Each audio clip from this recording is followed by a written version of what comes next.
ఎన్నికల ముందు జగన్మోహన్ రెడ్డికి కేంద్ర ఎన్నికల సంఘం ఒక బిగ్ షాక్ ఇచ్చిందనే చెప్పాలి. ఏదైతే గత కొద్ది రోజులుగా జగన్మోహన్ రెడ్డి ఎన్నికల ప్రచారానికి సంబంధించి బస్ యాత్ర నిర్వహిస్తూ ఉన్నారో అందులో కొన్ని కీలకమైనటువంటి వ్యాఖ్యలు చేస్తూ ఉన్నారు. అవేమిటి అనేటువంటిది ఒక్కసారి విందాం. ఆయన చెప్తున్నటువంటి మాటలు, ముఖ్యంగా ఆయన ఎన్నికలు సజావుగా జరుగుతాయన్నటువంటి నమ్మకం సన్నగిల్లుతూ ఉంది అని చెప్పి చెప్తూనే ఇంకొన్ని వ్యాఖ్యలు కూడా చేస్తూ ఉన్నారు. అవేమిటో ఒక్కసారి చూసిన తర్వాత మరి కేంద్ర ఎన్నికల సంఘం ఏ విధంగా షాక్ ఇచ్చింది అనేటువంటిది కూడా మనం క్లుప్తంగా విశ్లేషించుకునేటువంటి ప్రయత్నం అయితే చేద్దాం. ఎన్నికలన్నీ కూడా బాగా జరుగుతాయి అన్న నమ్మకం రోజు రోజుకు కూడా సన్నగిల్లుతా ఉంది. కారణం ఏమిటి అంటే ఆన్గోయింగ్ పథకాలకు సంబంధించిన ఆన్గోయింగ్ స్కీమ్స్ కి సంబంధించిన బటన్లు నొక్కిన సందర్భాలలో కూడా డబ్బులు కావాలని అక్క చెల్లెమ్మలకు పోకుండా ఆపుతా ఉన్నారు. అది చూసాం కదా. జగన్మోహన్ రెడ్డి ఏం చెప్తా ఉన్నాడు, ఆన్ గోయింగ్ స్కీమ్స్కి సంబంధించి బటన్ నొక్కుతా ఉన్నా కూడా ఆ డబ్బుల్ని ప్రజలకు, అంటే పేద ప్రజలకు, ఆ సంక్షేమ పథకాలకు సంబంధించినటువంటి లబ్ధిదారులు ఎవరైతే ఉంటారో వాళ్ళకి పోనీయకుండా అడ్డుపడతా ఉన్నారు. కాబట్టి ఎన్నికలు సజావుగా జరుగుతాయి అన్నటువంటి నమ్మకం సన్నగిల్లుతా ఉంది అని చెప్తా ఉన్నారు. అలాగే చూద్దాం. ఇష్టానుసారంగా అధికారులందరినీ కూడా మార్చేస్తా ఉన్నారు.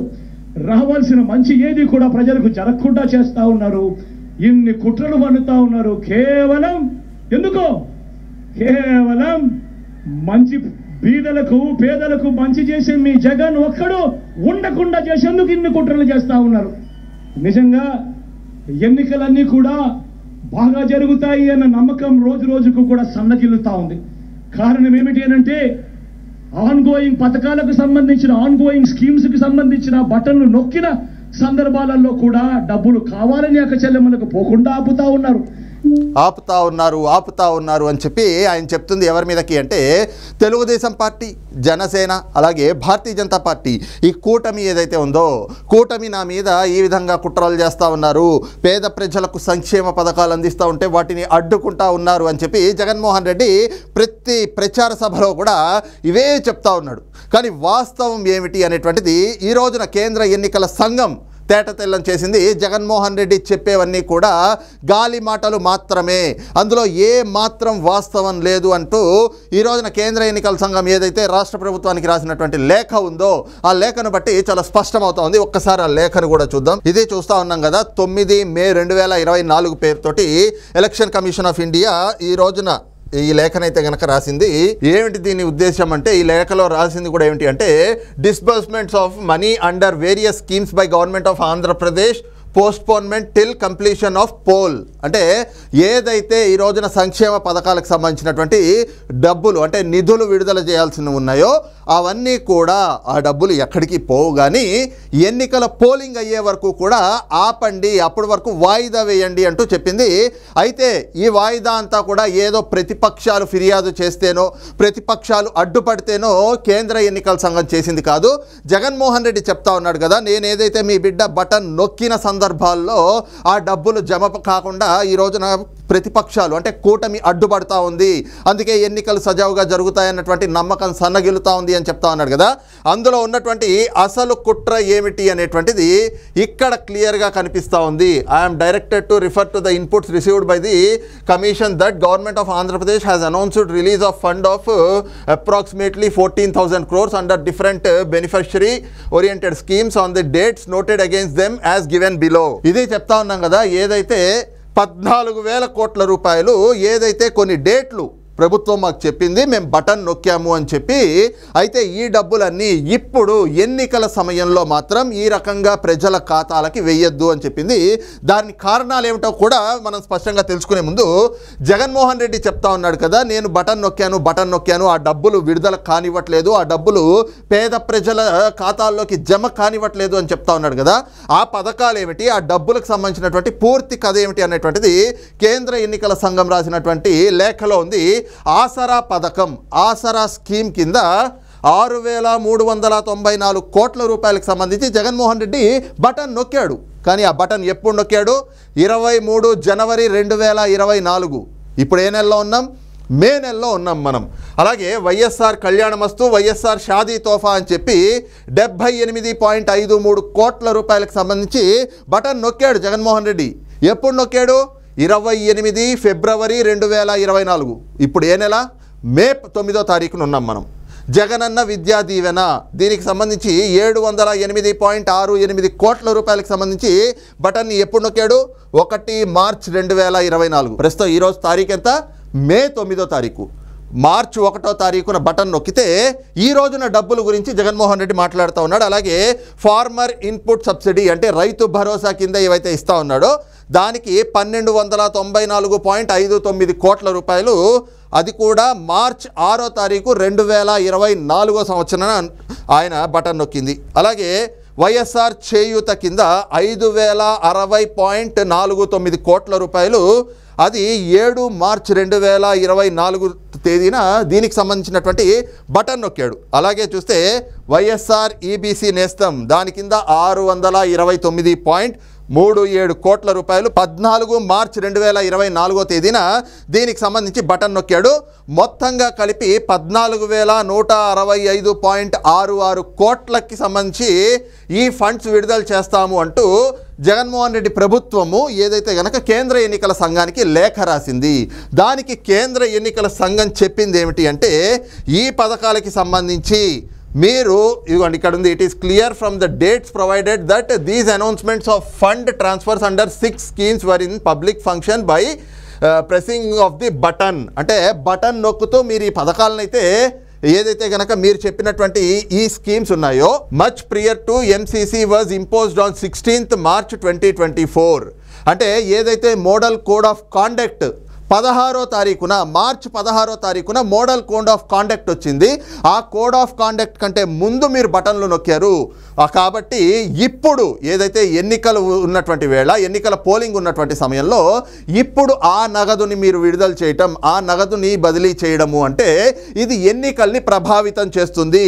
వాస్తవమే కదా. జనవరి 23వ తారీఖు నుంచి మార్చి 14వ తారీఖు వరకు ఈ 6 బటన్లు నొక్కాడు. మరి 6 బటన్లు మార్చి 16వ తారీఖున ఎన్నికల కోడ్ రాకముందే నొక్కినప్పుడు డబ్బులు ఎప్పుడు పడాలి? 23 జనవరిలో బటన్ నొక్కి ఆసరా స్కీమ్కి బటన్ నొక్కితే 24వ తారీఖునో 25వ తారీఖునో అంటే 24 నుంచి 48 గంటల్లో ప్రజల ఖాతాల్లోకి ఆ డబ్బులు పడిపోవాలి కదా. మరి జనవరిలో నొక్కిన బటన్కి డబ్బులు మే నెల వరకు పడలేదు అంటే దీన్ని ప్రతిపక్షాలు అడ్డుకున్నాయా? జనవరి నుంచి ఇప్పటి వరకు కూడా ప్రతిపక్షాలే అడ్డుకుంటా ఉన్నాయా? అలాగే వైఎస్ఆర్ కళ్యాణమస్తు, వైఎస్ఆర్ షాదీ తోఫా ఫిబ్రవరి 28వ తారీఖున బటన్ నొక్కితే మే 9వ తారీఖు వరకు కూడా డబ్బులు ప్రజల ఖాతాల్లోకి ఎందుకు వేయలేదు? 24 గంటల నుంచి 48 గంటల్లో వేయొచ్చు కదా. ఆ రకంగానే చూస్తే జగనన్న విద్యా దీవెన అన్నారు, రైతు భరోసా అన్నారు, వైఎస్ఆర్ చేయూత అన్నారు, వైఎస్ఆర్ ఈబీసీ నేస్తమన్నారు. ఇవన్నీ కూడా ఎన్నికల కోడ్ అమల్లోకి రాకముందే, అంటే మోడల్ కోడ్ ఆఫ్ కాండక్ట్ అమల్లోకి రాకముందే ఈ బటన్లన్నీ నొక్కినప్పుడు జగన్మోహన్ రెడ్డి చేసినటువంటి కుట్ర ఏమిటి అంటే అప్పుడు డబ్బులు వేసేస్తే ప్రజలు ఆ అంశాలని మర్చిపోతారు. కాబట్టి ఈ డబ్బుల్ని ఎప్పుడు ట్రాన్స్ఫర్ చేద్దాం అనుకున్నాడు?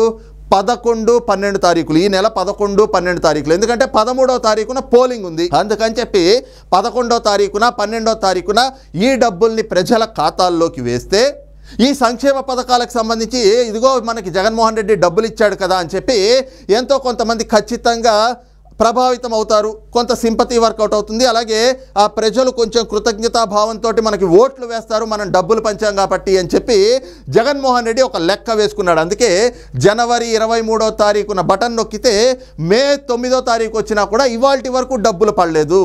మరి ఇవన్నీ ఈ రకంగా డబ్బులన్నీ కూడా నిలుపుదల చేసి ఈ మధ్యలోనే మనం చూసాం పెన్షన్ల పేరుతోటి ఏ రకంగా డ్రామా ఆడుతూ వచ్చాడో జగన్మోహన్ రెడ్డి. పెన్షన్లని ప్రజల ఇంటి వద్దకే ఉన్నటువంటి ఉద్యోగులతోటి మీరు చేర్చండి అని కేంద్ర ఎన్నికల సంఘం ఆదేశాలు ఇస్తే వాటిని తొక్కిపెట్టి ఆ ఆదేశాలన్నింటినీ కూడా పక్కన పెట్టి లేదు పెన్షన్ లబ్ధిదారులంతా కూడా సచివాలయాలకు వచ్చే పెన్షన్ తీసుకోవాలి అని చెప్పి వాళ్ళని ఇబ్బంది పెట్టింది. అందులోనూ 32 మంది వృద్ధులు చనిపోవడానికి కారణమైంది కూడా జగన్మోహన్ రెడ్డి ప్రభుత్వమే. అదే రకంగా చూస్తే ఈ రోజున అధికారులు కూడా ఇప్పటికీ ఇంకా కొంతమంది అధికారులు ఏదైతే సిఎస్ జవహర్ రెడ్డి లాంటి వాళ్ళు, అలాగే ఫైనాన్స్ సెక్రటరీ లాంటి వాళ్ళు అనేక మంది అధికారులు ఇవాల్టికి జగన్మోహన్ రెడ్డికి ఇంకా పాదాక్రాంతమైనట్లుగానే వ్యవహరిస్తూ ఉన్నారు. ఇప్పటికీ కేంద్ర ఎన్నికల సంఘం అనేక మార్లు అనేక మంది అధికారులపైన బదిలీ వేటు వేసినప్పటికీ కూడా ఐఏఎస్లు ఐపీఎస్ల్లో ఇంకా మార్పు రానటువంటి పరిస్థితి కనిపిస్తూ ఉంది.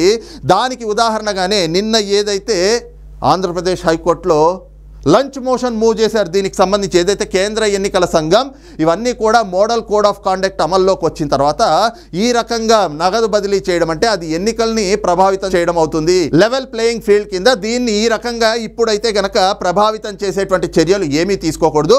అందులోనూ మీరు 11వ తారీఖు 12వ తారీఖున నగదు బదిలీ చేస్తాము అంటే అది సైలెంట్ పీరియడ్. అంటే ఎన్నికలకి 48 గంటల ముందర నుంచి ఎన్నికల పోలింగ్ ఏదైతే ఉంటుందో పోలింగ్కి 48 గంటల నుంచి ఉన్నటువంటి కాలాన్ని సైలెంట్ పీరియడ్ అంటారు. ఆ సైలెంట్ పీరియడ్లోనే డబ్బులు వేయటము అంటే ఓటర్లని ప్రభావితం చేసినట్లు అవుతుంది. ఓటర్లని ప్రభావితం చేసి ఎన్నికలు చేయడము అంటే అది ఒక పార్టీకి అంటే అక్కడ ఉన్నటువంటి అధికార పార్టీకి ఆ పార్టీ అభ్యర్థులకి మంచి చేసినట్లు అవుతుంది.